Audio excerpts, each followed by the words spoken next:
When I buy homes, I find ones that will be easy to decorate. Let me show you 5 things that I look for. I'm Doug Walker, and this is Roominess.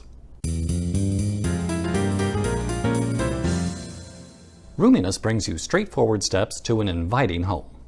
Both times that I bought a home, I knew I was in love because the very day that I saw each of them, I sketched up a floor plan.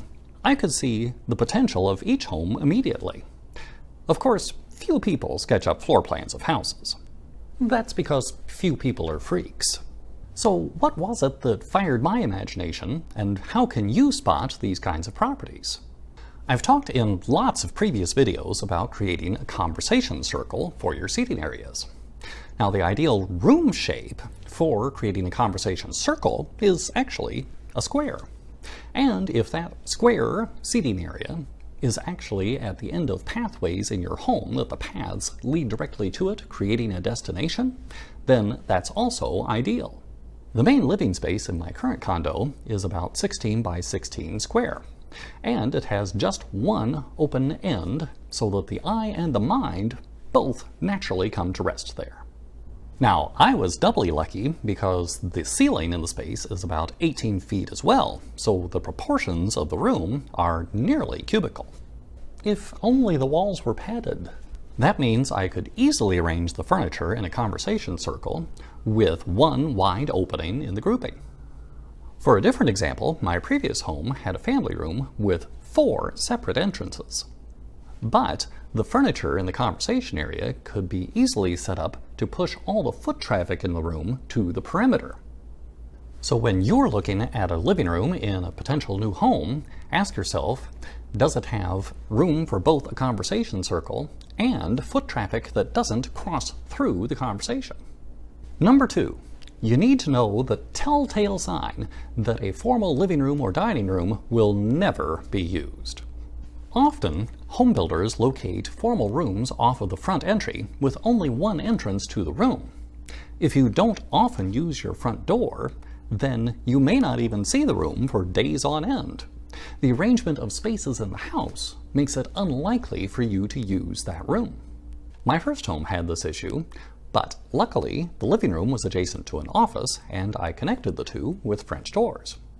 This allowed the living room to flow better with the rest of the home and made it more inviting and usable. If a home that you're considering has an out-of-the-way formal room, be aware that you may not use it very often. Will that work with your lifestyle? Number 3, look for homes with natural architectural focal points, like French doors, bay windows, and fireplaces. Also, look for natural access lines based on those focal points. Does the bay window line up with the opening to the room opposite it? And do both of those line up with the chandelier in the middle?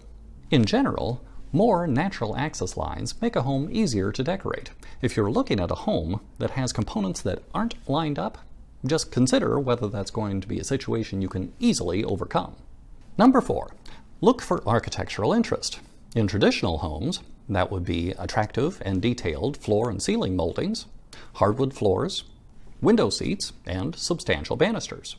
In industrial lofts, architectural character would be exposed or distressed bricks, hardwood or stained concrete floors, and exposed mechanical and electrical systems with character. Just any sort of character? How about Barney the dinosaur?